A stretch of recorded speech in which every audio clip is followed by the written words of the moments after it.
ಐಷಾರಾಮಿ ಕಾರ್ಗಳ ಮಾರಾಟದ ಹೆಸರಲ್ಲಿ ವಂಚನೆಯನ್ನ ಎಸಗಲಾಗಿದೆ. ಫೇಕ್ ಡಾಕ್ಯುಮೆಂಟ್ ಕ್ರಿಯೇಟ್ ಮಾಡಿದ 4 ಜನರನ್ನ ಬಂಧಿಸಲಾಗಿದೆ. 4 ಆರೋಪಿಗಳನ್ನ ಆಡ್ಗೋಡಿ ಪೊಲೀಸರು ಬಂಧಿಸಿದ್ದಾರೆ. 2 ಫಾರ್ಚುನರ್, 1 ವೋಲ್ವೋ, 1 ಇನೋವಾ ಸೇರಿದಂಗೆ 7 ಕಾರ್ಗಳನ್ನ ಸೀಸ್ ಮಾಡಲಾಗಿದೆ. 1.74 ಕೋಟಿ ಮೌಲ್ಯದ ಕಾರ್ಗಳನ್ನ ಪೊಲೀಸರು ವಶಕ್ಕೆ ಪಡ್ಕೊಂಡಿದ್ದಾರೆ. ಪ್ರಭಾಕರ್, ವೇಣುಗೌಡ, ಪ್ರಶಾಂತ್ ಮತ್ತೆ ಭಾಗೇಶ್ 4 ಆರೋಪಿಗಳನ್ನ ಪೊಲೀಸರು ಅರೆಸ್ಟ್ ಮಾಡಿದ್ದಾರೆ.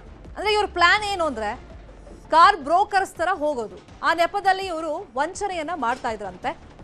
ಐಷಾರಾಮಿ ಕಾರನ್ನ ಅಡಗಿಟ್ಟು ಸಾಲವನ್ನ ಇವರು ಯಾರು ಪಡಿತಾರೆ ಅವ್ರನ್ನ ಟಾರ್ಗೆಟ್ ಮಾಡ್ಕೊಳ್ತಾ ಇದ್ರಂತ ಆರೋಪಿಗಳು. ಮಾಲೀಕ ಅಡಗಿಟ್ಟ ಮೇಲೆ ಅದೇ ಡಾಕ್ಯುಮೆಂಟ್ ಅನ್ನ ಫೇಕ್ ಮಾಡ್ತಾ ಇತ್ತಂತೆ ಈ ಗ್ಯಾಂಗ್. 40 ರಿಂದ 50 ಲಕ್ಷ ಮೌಲ್ಯದ ಕಾರ್ಗಳನ್ನ ಅಡ ಇಟ್ಟು ಕೆಲವರು 4-5 ಲಕ್ಷ ಸಾಲವನ್ನ ಪಡಿತಾ ಇದ್ರಲ್ಲ, ಆ ಗ್ಯಾಂಗ್ ಅನ್ನ ಈಗ ಅರೆಸ್ಟ್ ಮಾಡಲಾಗಿದೆ. ಒರಿಜಿನಲ್ RC ಕಾರ್ಡ್ ಟ್ಯಾಂಪರ್ ಮಾಡಿ ಹೆಸರನ್ನ ಬದಲಾವಣೆಯನ್ನ ಮಾಡ್ತಿತ್ತಂತೆ ಈ ಗ್ಯಾಂಗ್. ಡಾಕ್ಯುಮೆಂಟ್ ಚೇಂಜ್ ಮಾಡಿ ಅದೇ ಕಾರ್ಗಳನ್ನ ಅಡ ಇಡ್ತಾ ಇದ್ರಂತೆ. ಇವರು 4-5 ಲಕ್ಷಕ್ಕೆ ಅಡಮಾನ ಇರಿಸ್ಕೊಂಡಿದ್ದ ಕಾರನ್ನ ಬೇರೆಯವ್ರ ಹತ್ರ 20 ರಿಂದ 25 ಲಕ್ಷಕ್ಕೆ ಅಡಮಾನ ಇಡ್ತಾ ಇದ್ರು. ಈಗ ಕಾರ್ಗಳ ಮೂಲ ಮಾಲೀಕರು ಯಾರು ಅನ್ನೋದೇ ಪೊಲೀಸರಿಗೆ ಸವಾಲಾಗ್ಬಿಟ್ಟಿದೆ.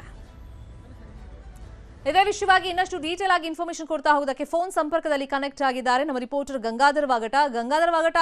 ಓನರ್ಗಳ ಅಡ ಇಟ್ಟ ದಾಖಲೆಗಳನ್ನ ಫೇಕ್ ಮಾಡಿ ಗ್ಯಾಂಗ್ ಅದನ್ನ ದುರುಪಯೋಗ ಪಡಿಸ್ಕೊಳ್ತಾ ಇತ್ತು. ಇವ್ರು ಸಿಕ್ಕಾಕೊಂಡ್ಬಿದ್ದಿದ್ದು ಹೆಂಗೆ ಮತ್ತೆ ಇವ್ರ ಪ್ಲಾನ್ ಹೆಂಗಂತೆ?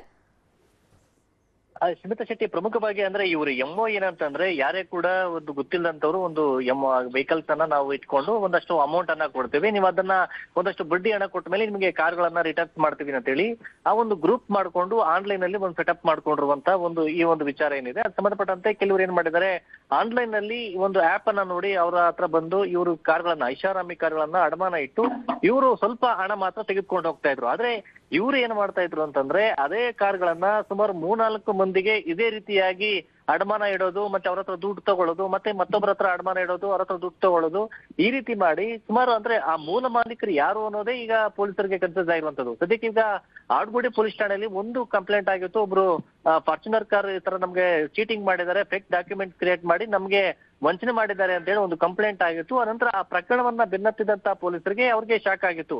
ಅಂದ್ರೆ ಇಲ್ಲಿ ಸುಮಾರು ಈ ಒಂದು ಪ್ರಕರಣದ ಸಂದರ್ಭದಲ್ಲಿ ಈಗ 4 ಆರೋಪಿಗಳನ್ನ ಪ್ರಮುಖವಾಗಿ ಬಂಧನ ಮಾಡಲಾಗಿರುವಂತದ್ದು. ಪ್ರಭಾಕರ್ ಮತ್ತೆ ವೇಣುಗೌಡ ಮತ್ತೆ ಪ್ರಶಾಂತ್ ಮತ್ತೆ ಭಾಗೇಶ್ ಅಂತ ಹೇಳಿ ಇವರೆಲ್ಲರೂ ಕೂಡ ಬೆಂಗಳೂರಿನವರೇ ಆಗಿದ್ದು, ಇವರು ವ್ಯವಸ್ಥಿತವಾಗಿ ಸಂಚು ಪ್ಲಾನ್ ರೂಪಿಸಿಕೊಂಡು ಇದೇ ರೀತಿಯಾಗಿ ಒಂದು ಗ್ಯಾಂಗ್ ಅನ್ನ ಮಾಡ್ಕೊಂಡು ಕಾರ್ಗಳನ್ನ ಐಷಾರಾಮಿ ಕಾರ್ಗಳನ್ನ ಮಾರಾಟ ಮಾಡುವಂಥದ್ದು, ಮತ್ತೆ 1-2 ಕಾರ್ಗಳನ್ನ ಫೇಕ್ ಡಾಕ್ಯುಮೆಂಟ್ ಕ್ರಿಯೇಟ್ ಮಾಡಿ RC ಕಾರ್ಡ್ ಅಂತ ಕ್ರಿಯೇಟ್ ಮಾಡಿ ನಮ್ಮದೇ ಕಾರು ಅನ್ನೋ ರೀತಿಯಲ್ಲಿ ಕೂಡ ಮಾರಿದ್ದಾರೆ. ಇದೇ ರೀತಿ ಒಂದು ಅಡಮಾನ ಇಡುವಂತದ್ದು ಒಂದು ಕಡೆ ಆದ್ರೆ ಅನಂತರ ಕೆಲವು ಕಾರುಗಳನ್ನ ಇವ್ರು ಅಡಮಾನ ಇಟ್ಕೊಂಡು ಅನಂತರ ಬೇರೆಯವರಿಗೆ ಮಾರಾಟ ಮಾಡಿರುವಂತದ್ದು. ಈ ಸಂಬಂಧಪಟ್ಟಂತೆ ಈಗ ಇನ್ನೂ ಕೂಡ ಪೊಲೀಸರು ತನಿಖೆಯನ್ನ ಮಾಡ್ತಾ ಇದ್ದಾರೆ. ಮತ್ತೆ ಇವರು ಅದು ಹೆಚ್ಚಾಗಿ ಹೊರ ರಾಜ್ಯದವರ ಬಳಿ ಇವರು ಕಾರುಗಳನ್ನ ಅಡಮಾನ ಇಟ್ಕೊಳ್ತಾ ಇದ್ರು ಅನ್ನೋದ್ರ ಬಗ್ಗೆ ಮಾಹಿತಿ ಸಿಗ್ತಾ ಇರುವಂತದ್ದು. Sharmita Shetty. Fine, thank you Gangadhar ವಾಗಟ.